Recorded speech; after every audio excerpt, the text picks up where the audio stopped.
Planning your next escape route, are we?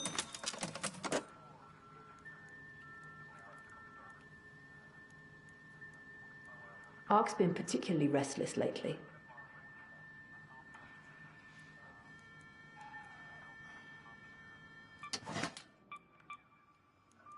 Come on. Forgot something.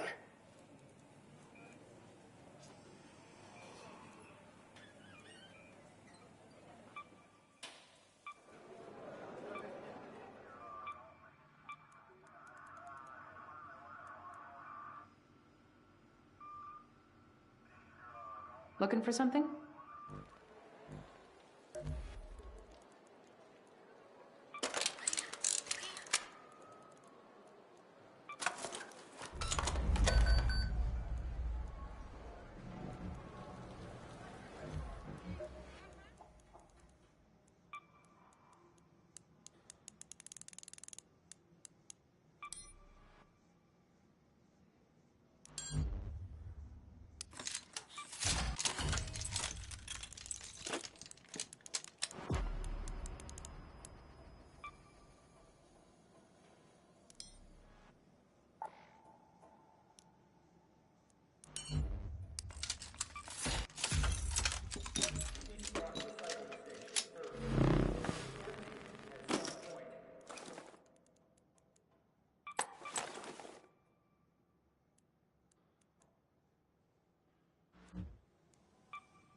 So the lost and found is overflowing, and please collect soon, or we might have to open a new stall.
Chef tried something new today.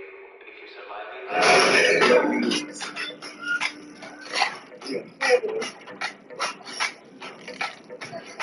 If you want to be the toughest tank and sorted staff, then Knight's your best bet. Look for maximum melee damage. Duelist has you covered. Prefer blowing up his ring with spell AoE? Then Sorcerer's your pick. Want to run a summoner build and build your own army? Then Sage's your go-to choice. Every class plays completely differently. That's Sword and Staff. Very different than what happened in 2022 when the Teapot individual came about and leaked all of that Grand Theft Auto 6 in development footage, because they were working with authorities, the FBI, the UK police, and they got that individual almost immediately. This person, though, obviously more sophisticated, they know what they are doing. And it doesn't seem like they are scared of Take-Two Interactive and Rockstar Games, and they think that they can have this go on for a while. And the question is, though, can they retain the eyes? And it's just, I keep looking back to this this website, and it is important to understand that there's multiple websites that this individual has. Again, there's sophistication behind this operation. It's not like you can just shut down one of these websites. It's because he has a gateway inside. It's very complicated. The point is, this individual was prepared for this. They spent an immense amount of money making sure that this was something that was going to go on for long periods of time, and that's playing out with their crypto, which is right now blowing up. But it's these specific lines, the final warnings. He talked about protecting consumers and such. Some people think that's BS based on the fact that he has been pumping his meme coins so much. But I do think it's interesting how it says no private negotiations, no quiet settlements, public season where the leaks do not stop. Publishers should beware. Cyberleak can reach Rockstar, no one is safe. And he's indicated that this is going to keep on going.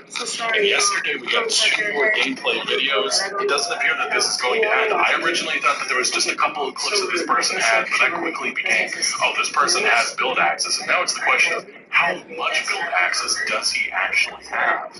And based on some of the footage we're about to go over, the strip club and such, who knows where this ends? Like, are we going to see Lucia gameplay? Are we going to see more story content over the next month or so? It does feel like this individual could have so much locked and loaded for the next couple weeks and such. Again, maybe Rockstar Games is still something interesting with the big Netflix presentation that's coming up, but I'm skeptical on that. And it is worth mentioning that Rockstar Games and Take-Two Interactive on social media continue the DMCA takedown crackdown. They're going after many posts. So the problem is, like how in 2022 it happened, people are just endlessly reposting this stuff and they can't keep up. And yeah, like this person even edited it with like AI or something, and ultimately it didn't matter. It still got taken down by Take-Two's lawyers. And it's kind of similar to what happened with Last of Us 2 when that game leaked. They were just DMCing anything and everything. Even if people were talking about it, it was like, who gives a shit? We'll just take this down now. We'll deal with the consequences later of that. They didn't care. It was kind of, they went overboard with it. And that was also a massive controversial story at the time.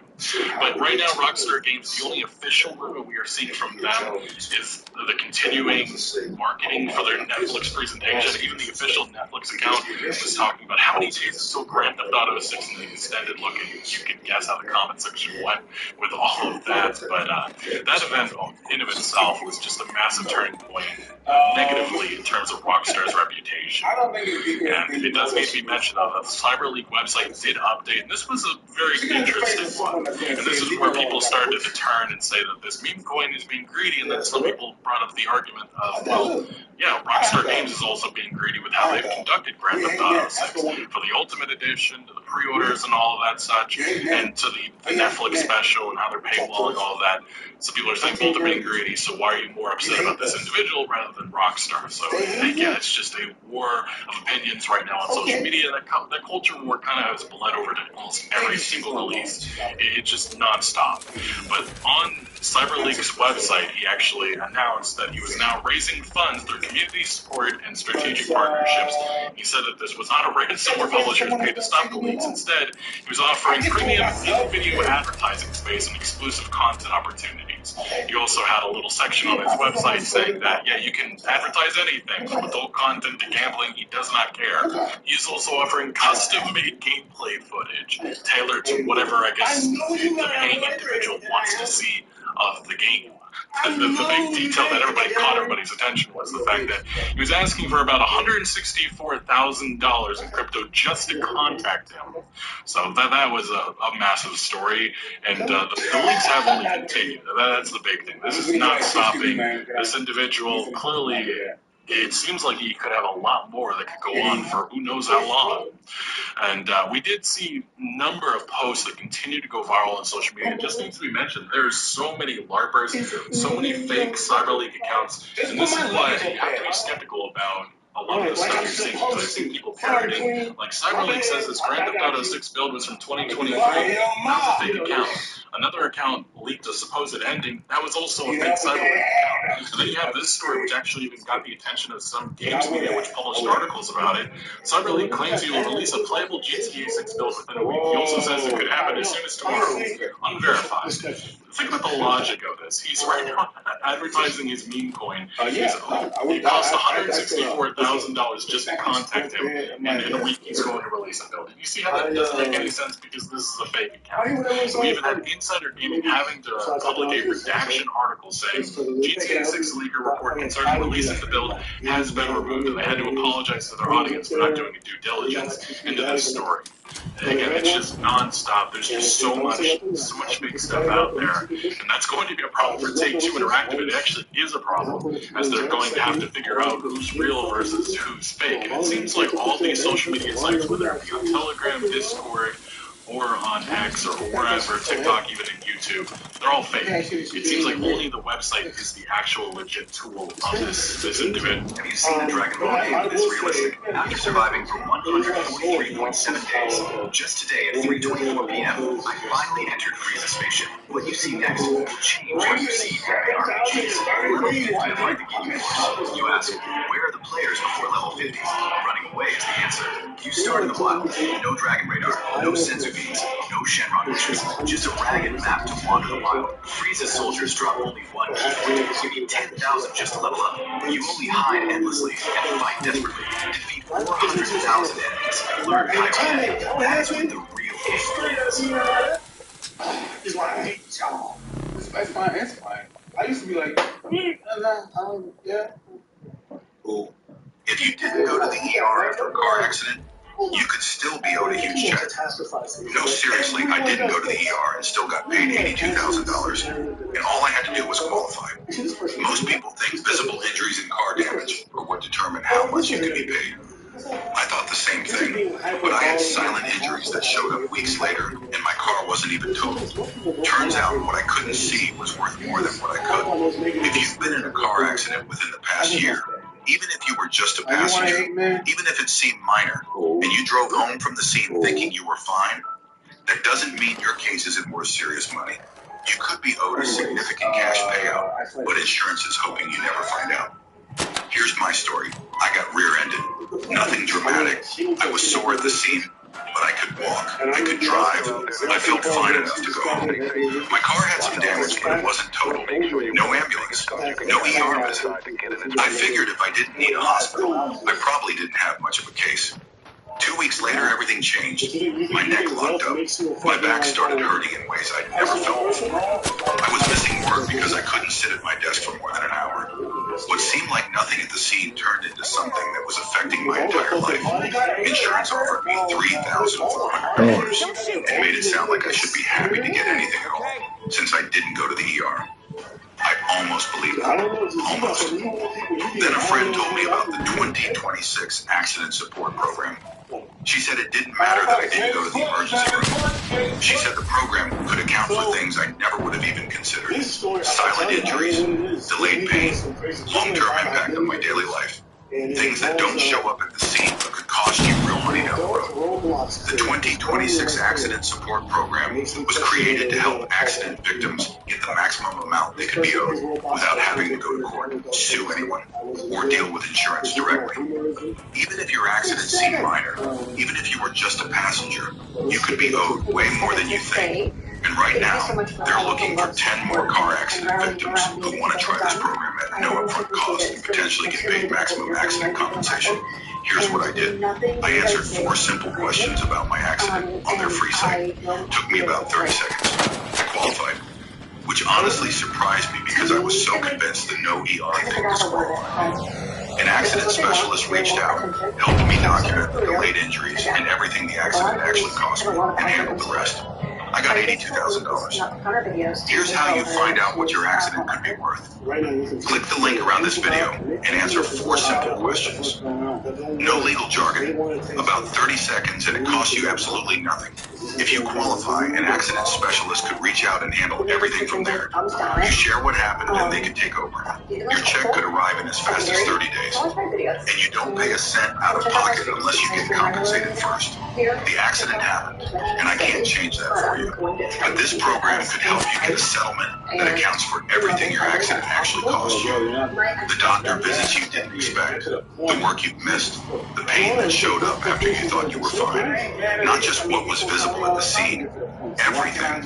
What could $10,000, $100,000, or even more do for your situation right now?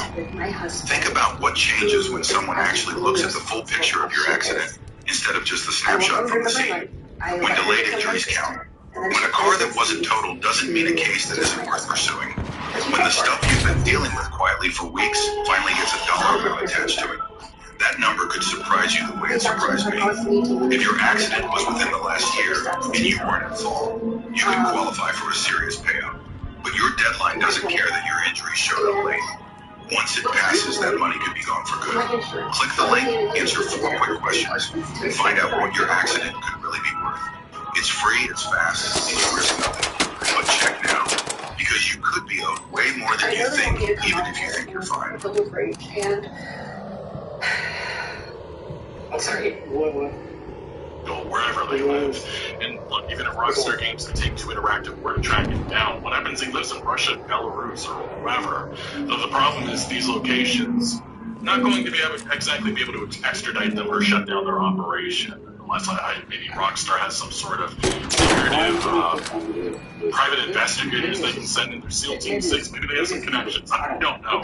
But it seems unlikely. And if they are located in one of those locations, it really is game over for Rockstar and Take-Two, and they just have to hope that this individual does not have a full build of the game.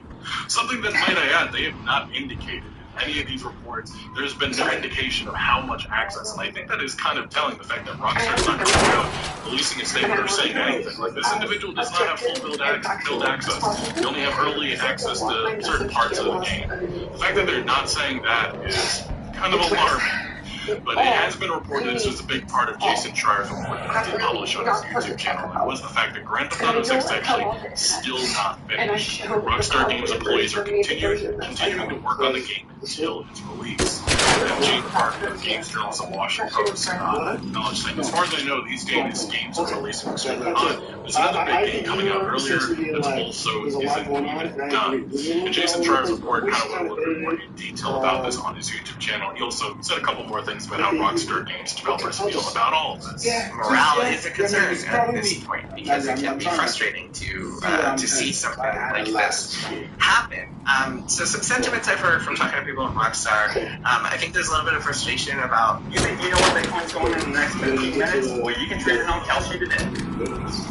I want to talk a little bit more about these manipulations and our events on. But what we're trying to not get this didn't get a date up. September 20th. Lee and I came up from Disneyland. We went to the Boo Bash or whatever.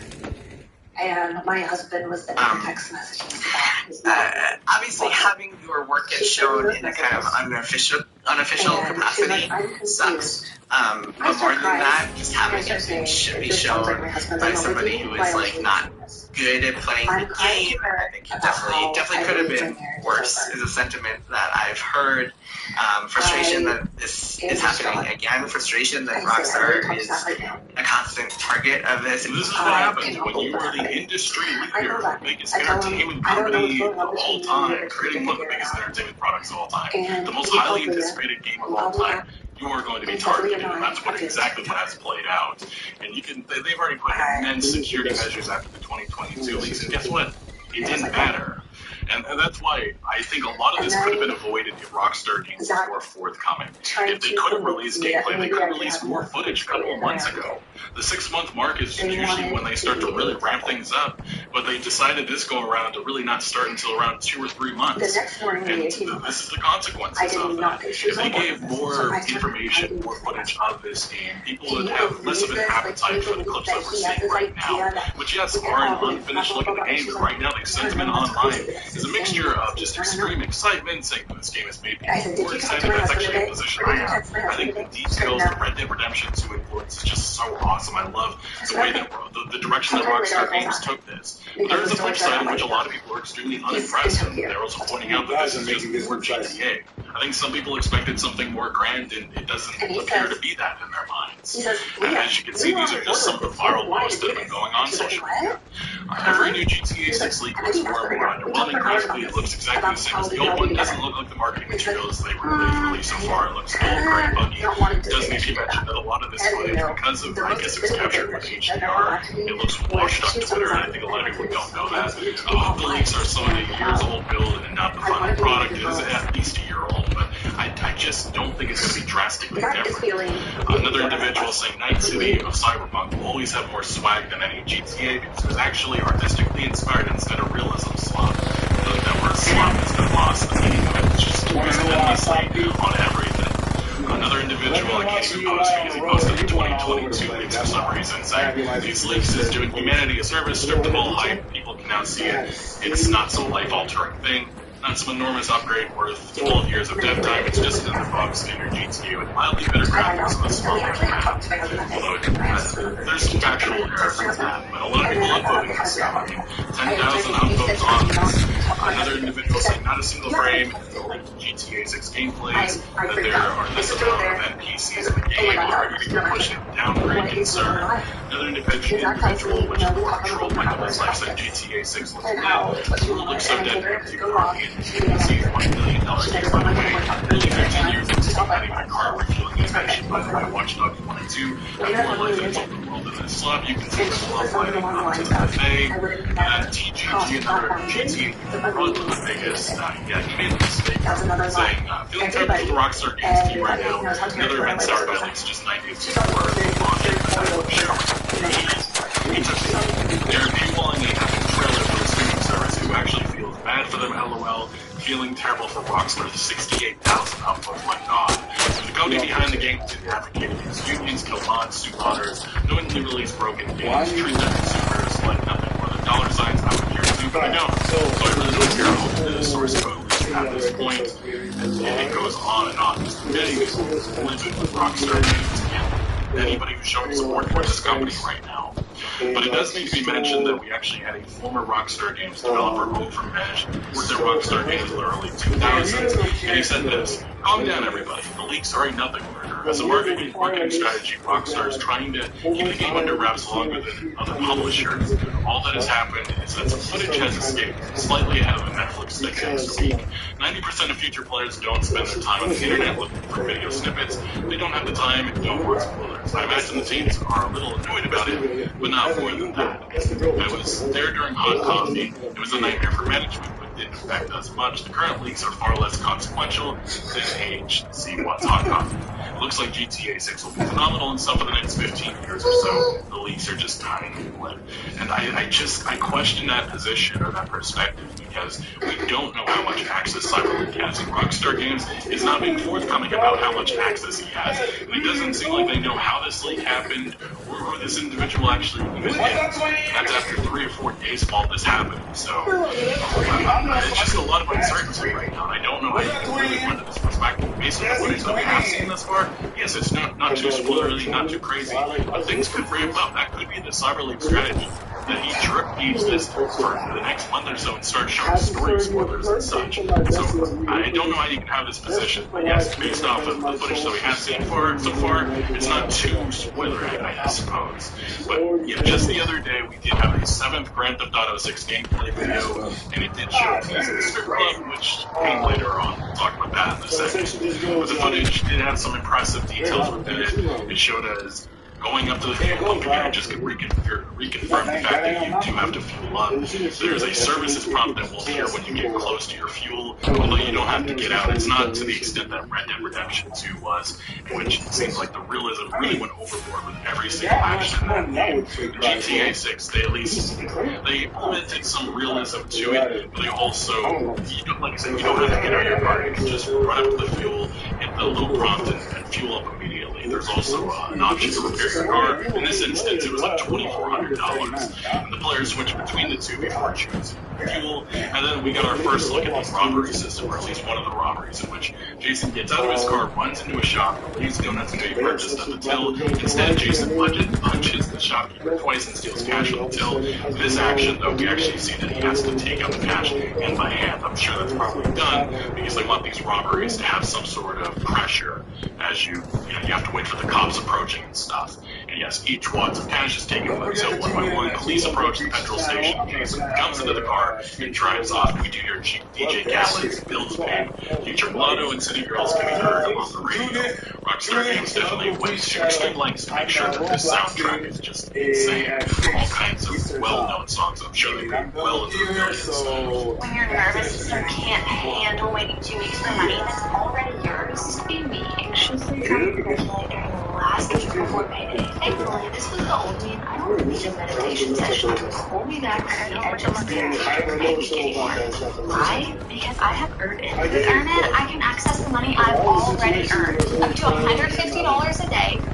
Are we killing that thing? $1,000 in between my paydays. Are we doing it? Are we killing that thing? Just accessing my money on my own time. I got a whole cracker. I got 15 shots. Oh shit!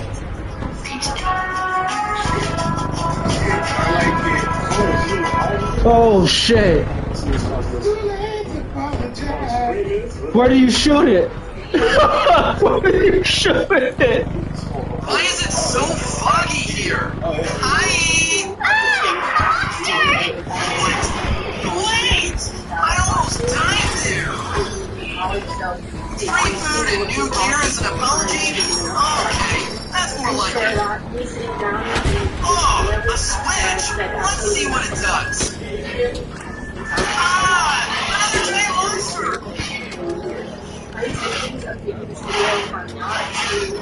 Whoa! It's on for rewards!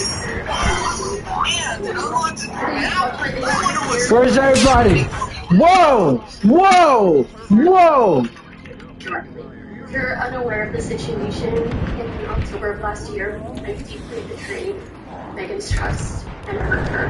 I crossed the line that never be. Furthermore, it is shown that he runs into another shop. Jason pulls out the Ferrari ES9 pistol. The shopkeeper tells the protagonist to put the weapon away. Another NPC is shot. Jason shoots. Whoa! Whoa!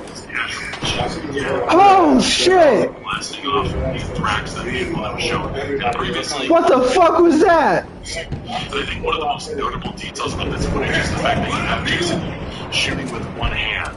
Grand Theft Auto 5. I gotta get out of here. I gotta get out of here. I'm leaving. Or slang, I guess you could say. I gotta go home. I'm going home. Oh god! I'm going home! Attention to detail there, I think that it's funny. The car's rear end hits a barrier when it's driving away. It eclipses the truck. It causes damage to the car. It's a level of destruction not seen in GTA games before. The wheel comes off and you can see the brake discs. Bumper parts fly off in realistic ways. This all takes place in slow motion, cinematic camera angle from the point of impact. It looks like an animation from Burnout when you crash. It actually is extremely impressive. These are the things that I just really love about Grand Theft Auto 6 and the direction that they took this game in. But the thing is, this is an in-development footage, so things are subject to change. That's why I'm very curious to see how this game has come along in the last year. And obviously, we got our first glimpse of that with the Netflix special that's going to be airing in a couple of days. But there was a big detail that a lot of people were talking about. It was the fact that there was a watermark which said 3 million market cap for CyberLink, and he would release strip club footage. And that hit almost immediately. His meme coin is blowing up right now. We'll go into more detail in a second with that because there's some interesting details about that. But yes, he hit the market cap, and almost immediately the strip club footage was released. And it shows a backcountry strip club. And I think some people need to understand that there is going to be differences between the Vice City clubs and the ones that we're seeing here, which I believe takes place in Fort Yellowhorn. But yes, we did see that Jason walks through into the strip club. You can see lots of different NPCs and rooms, neon lights illuminate the exterior. I think the most impressive detail is just that you have video on the screen in which you can see the Vice City Mambas, the NBA team, not NBA team, but a fictional NBA team playing basketball. There's NPCs that all have realistic animation, movement, and such. It's not like super, like tons of NPCs all around, but they all look extremely detailed. That's the one thing we see because this individual later on uses binoculars for some random reason. And if you look at the NPC face compared to anything out of Red Dead 2 or even Grand Theft Auto 5, it's just night and day difference between those games and the NPCs of this game. And it just goes to show the advancements of technology and what Rockstar Games is now working with. And they are one of the only companies that really takes advantage of hardware.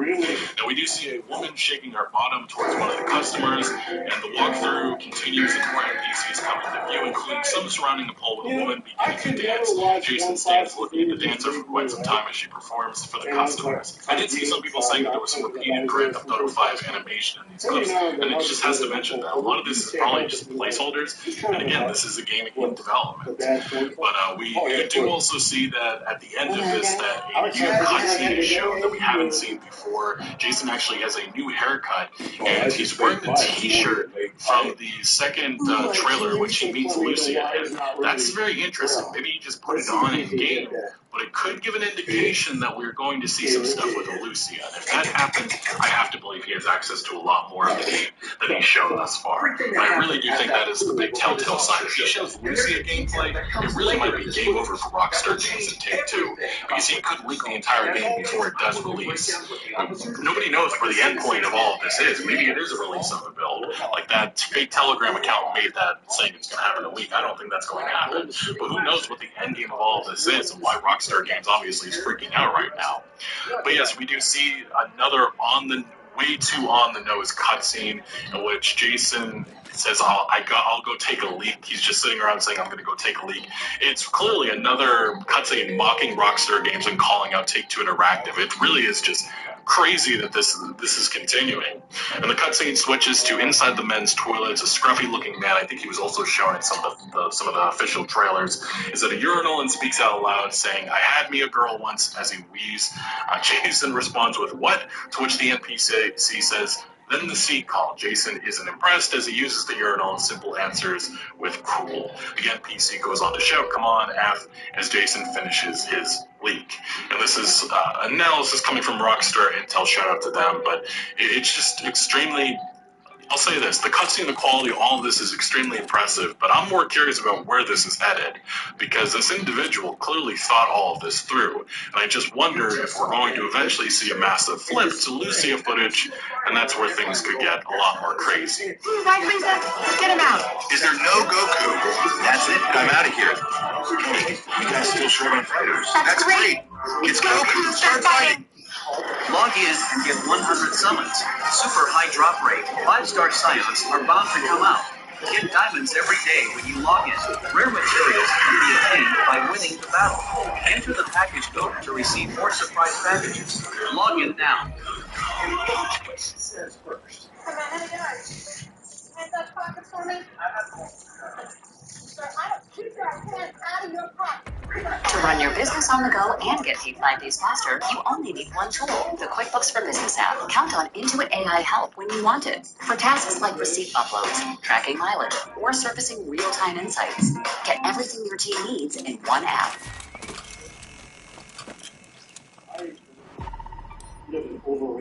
But I do think it is notable the fact that CyberLeak is being extremely reactionary. People were criticizing his driving skills. He releases footage showing just amazing driving.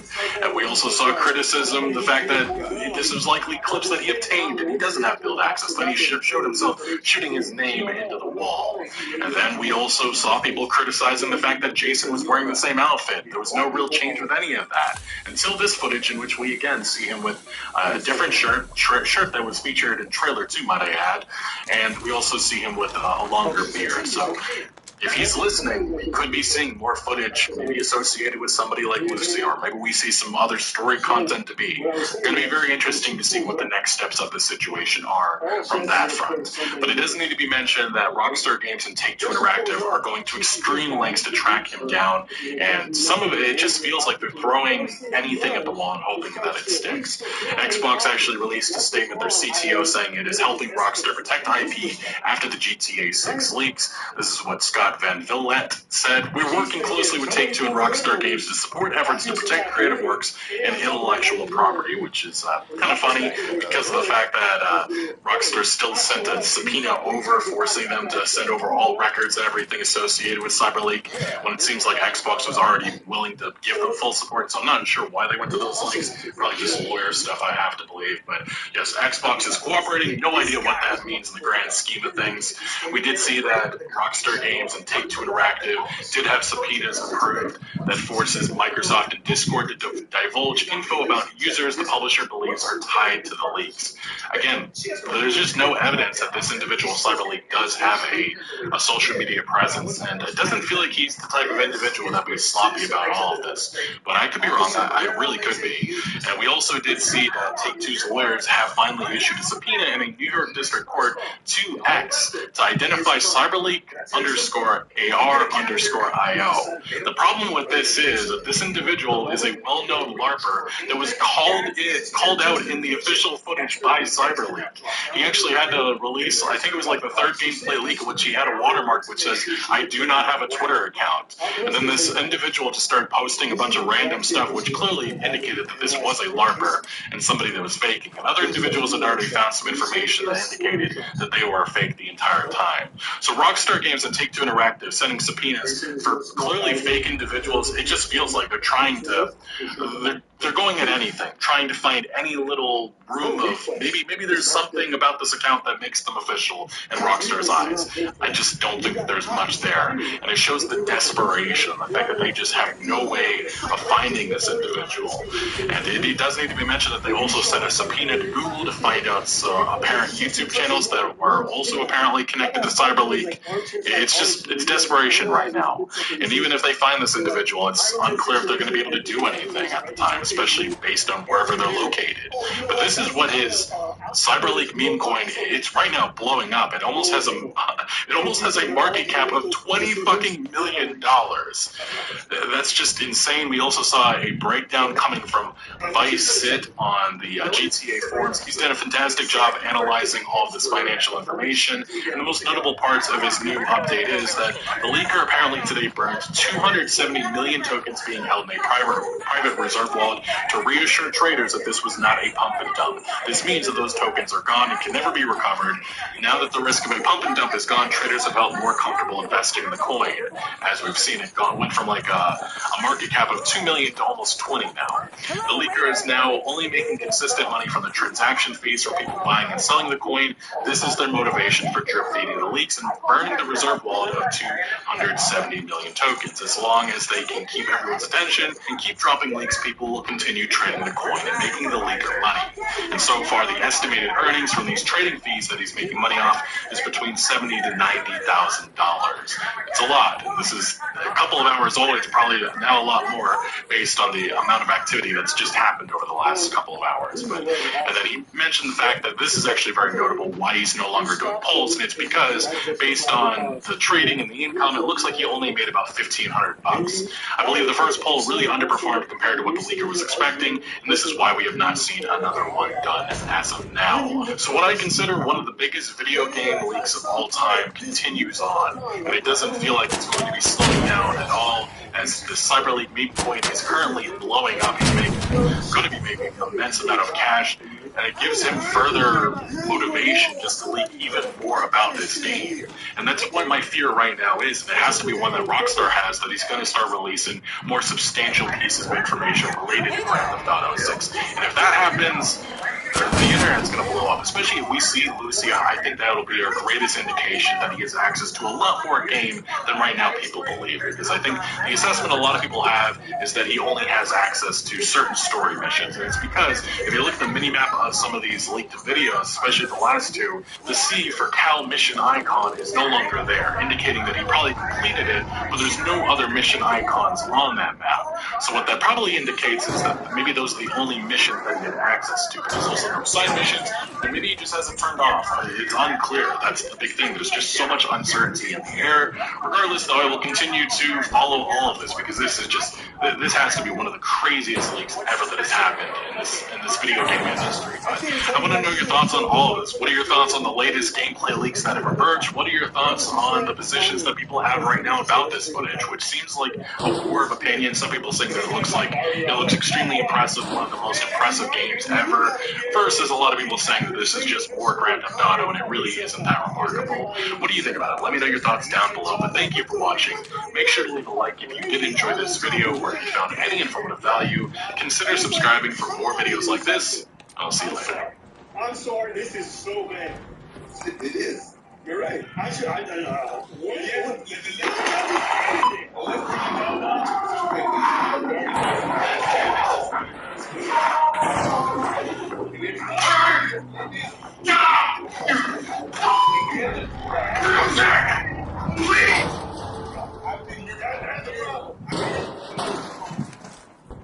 Okay. Turn around. Make it Wow. Who are you talking to? Now, this is important to know because the man Gold reported, the man with the gun, is somewhere nearby on the property. He's not in handcuffs and he's not being investigated. But watch what Ryan Gold does next. Watch how the cops respond to it. I'm going to explore as many Elden Ring theories as I can today in iceberg format. For today's video, we'll be using this iceberg as a basis. Credits to the original creator, but I have tweaked it a little bit because there were over 100 theories, and I haven't had a good night's sleep in a while since starting this video. And if you too want to see Elden Ring everywhere, look, then behold, Opera GX, sponsor of this video. Wow, if you had Opera GX right now, you could actually pop out this video into a floating adjustable square while browsing game builds, item descriptions, or I don't know what people do. Simply tap the pop-out button at the top of the video, and you can stay immersed in your needlessly long video essay while you pretend to work, study, or fill the void with endless tab switching. Other NPC browsers are auraless. They have no rings. GX Mods lets you infuse your browser with whatever strain of fantasy, escapism, and desire. You've got animated wallpapers, live wallpapers, alternate light modes, background music, keyboard sounds, tab opening and closing sounds, custom splash screens, and custom GX icons. And you can mix and match mod components to create a homunculus that no one else has. For example, this is the browser of someone who is very well adjusted. Opera GX can also reward you with an inbuilt ad blocker to shield you from pop-up merchants and intrusive potion seller ads, and a free VPN to let you wander between realms like Asia, America, or Europe, all while protecting your privacy. Switching sides is easy. Opera GX gives you an import tool to take over all your settings from your old browser, like history, bookmarks, and cookies, in a couple of clicks. It's even compatible with Google Chrome extensions. So install Opera GX now for free using my link below and give the best browser out there a try. Thanks, Opera GX. Now let us start at the top. Rena is Rani.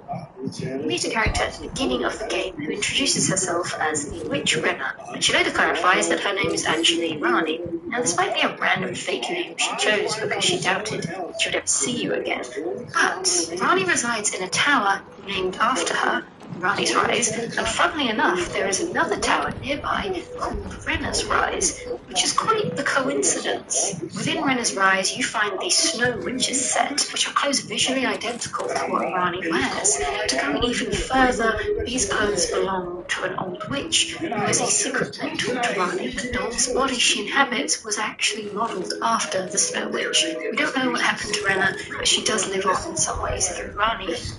Rani orchestrated the night black knives. When the trailer for Elden Ring released, one of the teased plot points was the Night of the Black Knives, the key event that led to the fall of the Godwin family. It was the first recorded death of a demigod in history, Godwin. The trailer ended by implying that the perpetrator's identity was a mystery.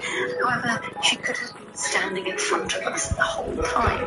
If you progress Regia's quest, he uncovers evidence that Rani was behind the plot. For all intents and purposes, she left what was basically a fingerprint at the crime scene. However, Rani was not the one who lifted the knife. She hired assassins to carry out the deed on her behalf. She admits that she stole a powerful item to do so, the Ring of Death, which would allow someone to kill a demigod.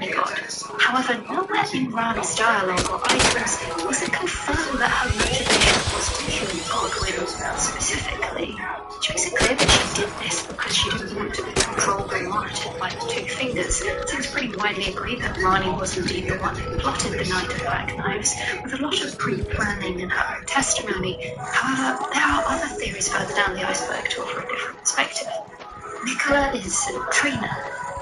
In the base game, there were a couple of items that referenced a mysterious figure called Centrina, and these accounts couldn't agree on what they looked like. Some say she's a comely young girl, others are sure he is a boy, and some believed that these clues pointed towards Nicola matching the physical descriptors, whereas others theorized that Centrina was an entirely separate character. Luckily, many of us were delighted to see that in the DLC, they added a completely independent Centrina character, model, quest, and great lore additions. It is confirmed in Shadow of the Erdtree that Centrina is Nicola's other half. So, in the end, both theories were kind of correct. It might explain why people reported that Centrina was a boy or a girl if the two coexisted as halves, similar to how Radigan and Marika share the same body but have independent identities, male or female, that they present as. Radigan is Marika. This was a reasonably early discovery in the game's lifespan, but the twist is nevertheless iconic to the story. A statue depicting Radigan will reveal this powerful three-word message if you cast Law of Regression in front of it. The artist commissioned to make this sculpture apparently figured out this secret and hid it for those who had a high enough intelligence to use this incantation. But what does the message actually mean? Well, it's pretty heavily discussed to what extent Marika and Radigan are the same entity. Were they two beings who became one, or were they always two souls who shared the same body? The classic sentiment of the two never being witnessed or depicted in the same room is true here. The most concrete evidence we have comes during the final fight, where we see Marika's body transform into Radigan quite literally.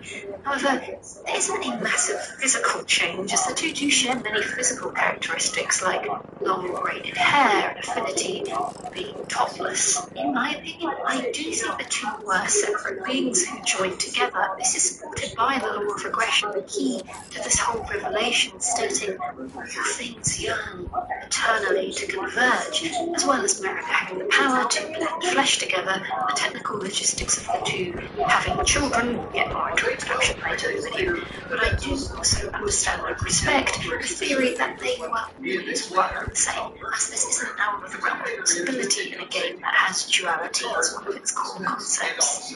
Gideon is wrong. Gideon is wrong most likely refers to his infamous monologue in Landal. You've been pooling your knowledge of demigods together throughout the game, supposedly helping each other in a quest to repair the Elden Ring, only for him to block your path right before the end. His famous last words are, "I know in my bones the tarnished cannot become a lord, not even you." Now, should you beat the game, this indeed proves him categorically incorrect. I have made a dedicated video on this exact theory if you want to know more about Gideon's shortcomings, but as a TLDR, Gideon assumes that no one can become Elden Lord because Marika actually wants everyone to struggle for all eternity. No one wins. In my opinion, it's a poor conclusion to assume that no one can become Elden Lord because Marika actually wants everyone to struggle for all eternity. No one wins. In my opinion, it's a poor conclusion to reach, as I believe Marika wants to be saved, and rightly or wrongly encouraging people to struggle in order to become strong enough to kill a god. That is what Gideon missed in his understanding. There was a purpose to all of this. Consent jar practice. It is a universal experience to love, old friend. When the DLC came along, we saw what was inside the jars, and once again, jars are ruined forever. So in Shadow of the Erdtree, you are introduced to the Horn Scent, a group of people who have a cultural practice that consists of butchering another group of people called the Shamans in order to get their prized flesh, which has a special ability to meld with others. The Horn Scent take these shamans, so other people and things, and cram them inside these pots. They would scintillate and wait. If that wasn't horrible enough, they also do things like wound them beforehand, rotting disease, skin,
Right there, straight.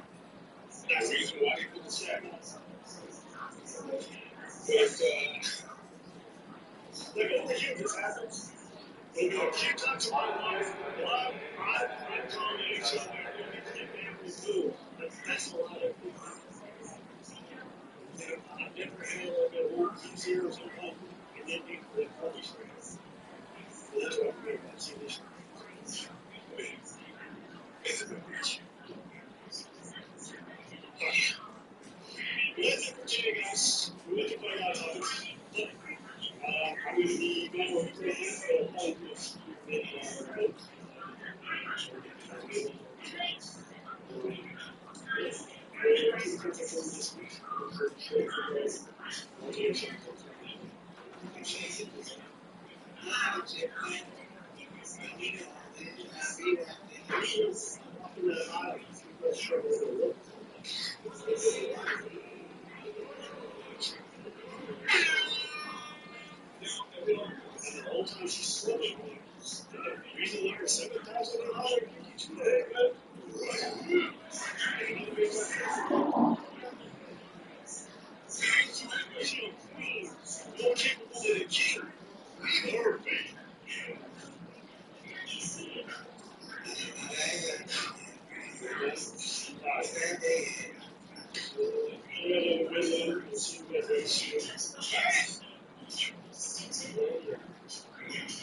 First, it goes on to state that it appears as if it's just emerged from its cocoon for its entire life.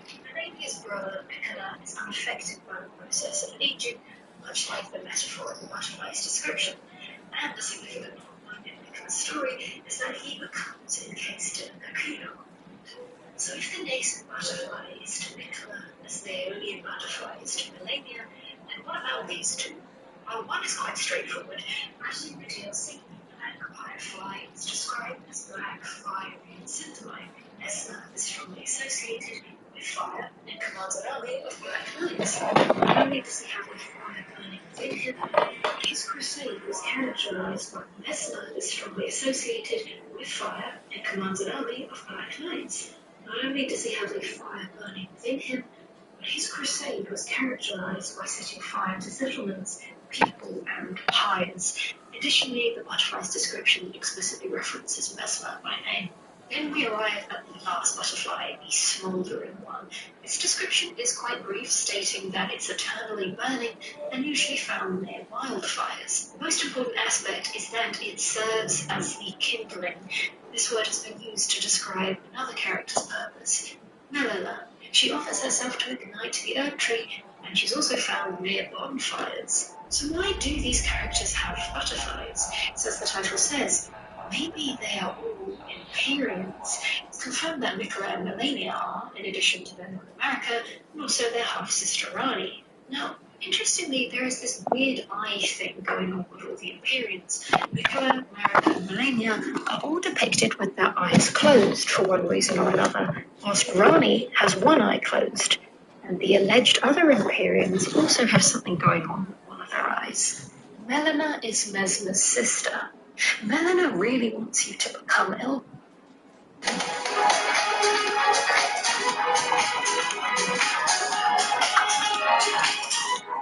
This is what I have on my bank account right now. This is what I'm getting paid in 6 days.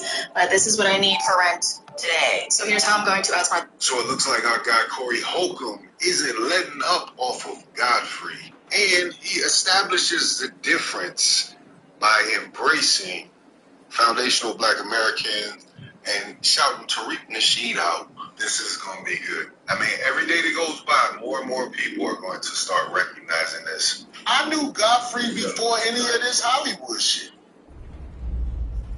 I knew Godfrey before any Hollywood shit. Godfrey grew up, he's letting up off Godfrey. And he establishes, and it goes by, any Hollywood shit. Godfrey grew up with me knowing him and his brother more. His brother Dan was more of a fear nothing. friend of the Golden Lords. And I think Dan always had good intentions by people. But I'm not gonna lie to you, man. I'm not saying this no spite or malice. Alice oversaw the making of the Warlords. To him, Godfrey and people like Godfrey. All I know is them smiling with us to get what comes with being with us. But when they're in their group, or their ways and dishonor the sacred Kuva. So he punished her. Instead of being consumed into the continuity, she was converted into a warframe out of spite, so others shall wear you now. Fatuous. I'm not making this Little up. ocean It's flower. not just Little Pirelli. I'm saying, when they are in with us, there was another content creator on TikTok that actually mentioned something similar about knowing Godfrey. Godfrey was cool. Like, he was cool. Like, he had a cool personality, cool temperament. Okay? Like, number one, he was a cool person, cool temperament. However, I'm gonna be honest. I was shocked when I started seeing videos of Godfrey being pro-black. Shocked. Godfrey was known because he stayed chasing after nobody. Like, I mean, everybody knew that. Like, everybody knew Godfrey stayed up under nobody. A lot of first and a lot of second generation immigrants have absorbed our culture because they don't really know their culture back home like that, except for from their parents. And they either want to be with the white team, or they try to come into our culture, or they try to find somebody else, people of color. They try to find somebody else to latch onto as a group. And so, in order for them, and their parents do this too, but for them, in order for them to survive, they jump in and out of different loyalties when it suits them, like when the content suits. And I feel like Godfrey was doing that. But when they're in their group, or groups of other people, they make sure they let it be known, oh, I'm this, I'm not that. This is all I know. I'm not making this up. I'm not making this up. And it's not just him. I'm saying, when they are in their surroundings, they want to make sure they blend in with us because they look like us. Hey, what's up, brother? That's what they say when they in their group. What are we? What do they call us? Here at Living Spaces, we understand the joys and challenges of working remote. To be successful, you need great quality products at amazing prices. Like the Oxford Executive Desk for just $8. Our product line works directly with trusted factories to design office pieces that we offer throughout. You can explore over 50 desks with 48 file drawers and office chairs and design your perfect workspace. We even offer free shipping as soon as next day, so you don't have to wait. Get inspired and stay only at Living Spaces. Living Spaces. If you got kids, even if you were not driving, you need to try this. Because if you were in a car accident in the last year, you could be owed a large cash payment and not even know it. Even if you weren't driving, all you have to do is click the link in this video, answer 5 simple questions about your accident, and see if you have a case that could be worth money, like this, or even like this. If the accident wasn't your fault and it happened in the last 12 months, you could be owed a lot more than you think. And this doesn't just apply to drivers. If you were a passenger in an Uber, walking, riding a bike, or on a motorcycle, you may still qualify. Most people never check, and insurance companies are hoping you don't. So, don't skip this. Click the link and see what your case could be worth. People all over the country have already received checks for tens of thousands and sometimes hundreds of thousands of dollars. And they did it without going to court. That's because there's money already set aside for accidents like these. For example, Stacy didn't think her accident was a big deal, but after checking, she ended up receiving $90,000. Oh my God! And if your accident wasn't your fault, you may be able to. Instead, she became its patron saint. Yeah, they had an interesting episode on 154 podcast about the word cops up with Van. And they still didn't quite clear it up to my liking. So much for all the people that were saying, oh yeah, it's not a big deal, it doesn't mean what you think it means. No. That word still has teeth in the history, no matter how they try to repurpose it or change it. Saying like, this is an elephant in the room that has never really been dealt with. He says her what do we do about these people that smile with us when they are allowed to be around us? And then, when they get in their groups, they're against us. In fact, they will get with the establishment over us. Man, shit, low-key is like the third group. It's been happening. It started with the Chaldeans, I think they over the Arabic people, they over us now. They trying to act black. Now, people don't know about what you're saying, the Arabic people, because them motherfuckers don't even claim, they claim to be white. Well, here they call them white. Most of the times they do it when they're not in your face. They'll make sure they establish themselves as something else. But when they're around you, hey, brother, my brother, all that shit. And they do business with people that we can't really do business. When you say do business with people we can't do business with each other, I mean, I'm not saying I can't be with like white people that normally wouldn't go for my look. You know what I mean? My date dealing with them because I don't know, man. It's the Caucasian people who deal with you. Really pissed him off. He turned a teenage girl into a boyfriend because it's the Caucasian people who have the confidence to look at you and talk to you. Poetic. You get what I'm saying? We can't say everybody. We can't say everybody was a tether. But what I'm saying is, those are the ones I know. In front of me, it's one thing. They're homie. Yeah.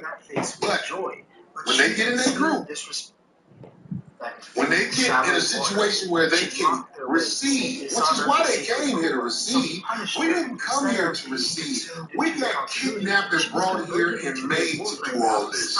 Some of us were already here. Do you see the difference? We didn't come here to receive. We were kidnapped. Made to say names like Corey, Mars, Vaughn. No matter what the difference. Let me get to the part where he actually started this conversation. The great Tariq Nasheed, I feel like he deserves his credit for this word that he put out there.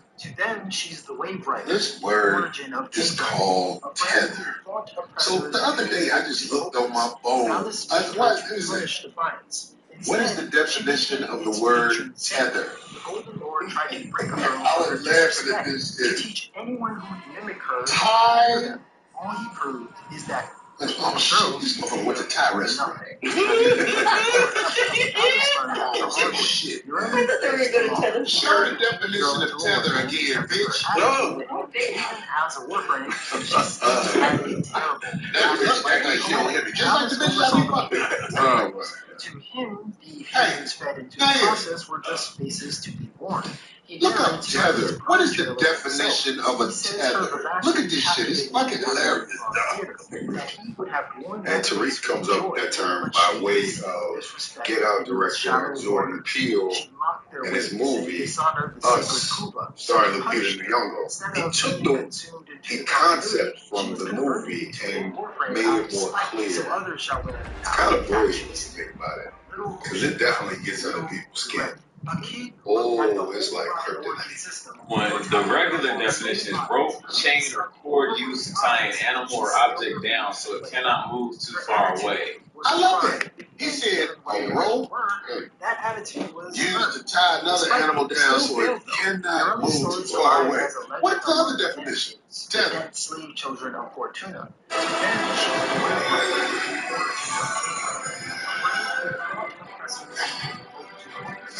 Alice made her to punish the fire. The horse had to be tethered to a post. I love this word. Is that another definition? Because I saw one and I asked on the iPhone what was his definition. It was hilarious to me because this is so amazing how this word gets under the skin of people because they know it describes girls. Damn. Nothing. Go ahead, give it to it. A line to which someone or something is attached as for security. The limit of one's strength or resource. A line to which someone is attached for security. He started out working for them. And that's described. Because basically, you got black lineage of people, you got American blacks, and then whatever we do, they come in and they pretend to be affiliated or with that idea, and they disrupt everyone else. Well, I mean, like, well, good. Then something started sabotaging the equipment. So this is what happened. There was a group of us who were kidnapped and brought over here. And we built this motherfucker of nothing. We were slaves. Do you ever hear this stuff on TV? I mean, like, I watch NBC, CBS, they never, you hear never. We, the people who were kidnapped from their homeland, Africa, were brought here on boats that they filled up to the point where they had to just throw motherfuckers overboard as they died because they didn't make it all the way from Africa to here on a boat without a motor on it. And yeah, of course, reclassified on paper. If you have an indigenous population here that is also black, they blend in quite well with the newly arrived people that were kidnapped on the west coast of Africa. Yes. That amalgamates a whole. It's funny, that never really gets talked about on a regular basis. It's a dirty little, it's a dirty, huge secret that needs to be talked about in the history of America. I'm sorry to all the people out there that are so fatigued with black people.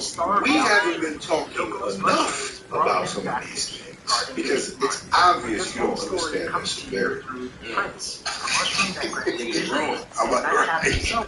might be exaggerating without a point, but I'm just saying. We took the show away here, and it was so bad. All the people who died from the fish and feces and starvation, they threw them overboard when they said the sharks would follow these boats. Yes. That's true. Wow.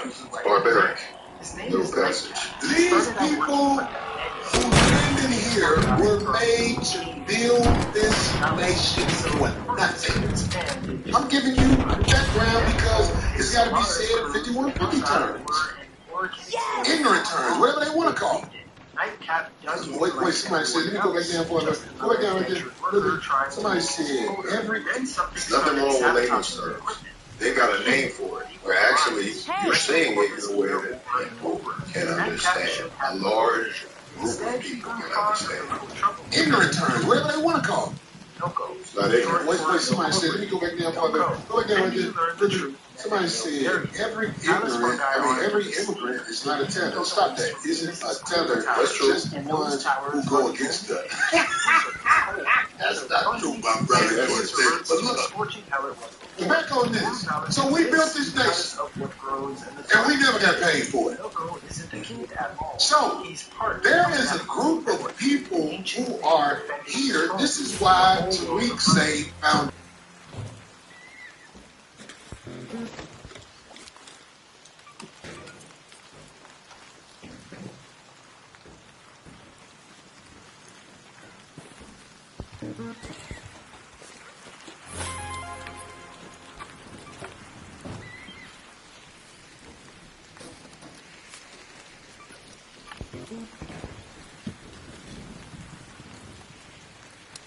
Thanks a lot.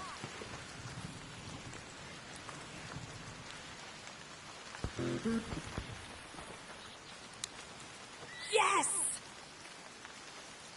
No! Hey, team up?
Appreciated.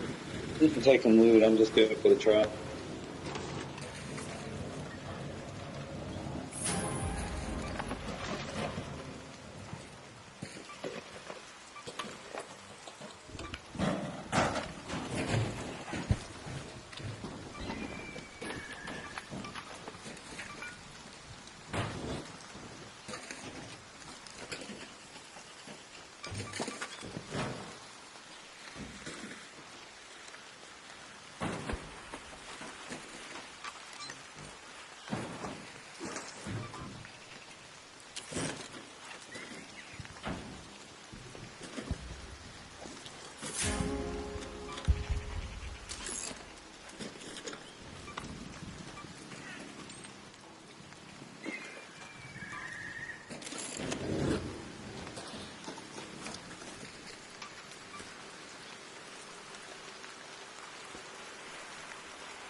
Let's head home at the cliffside air shaft.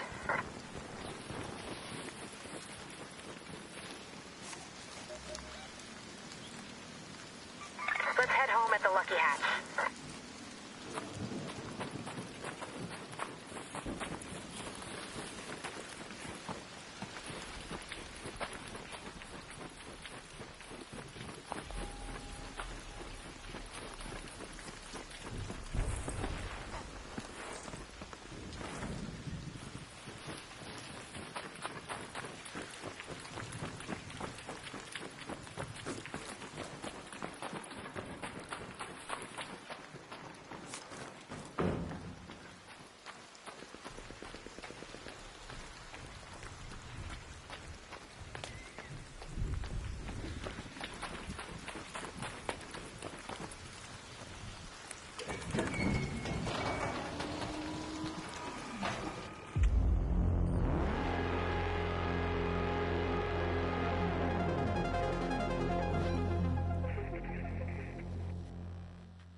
The blackout in Sector C has been resolved.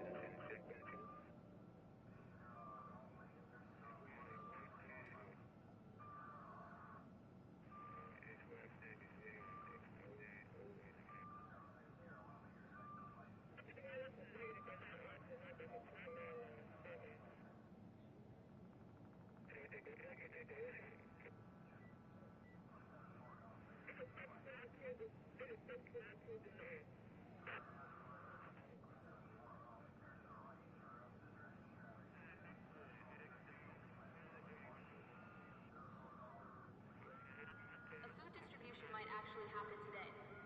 Keep an ear out for an update.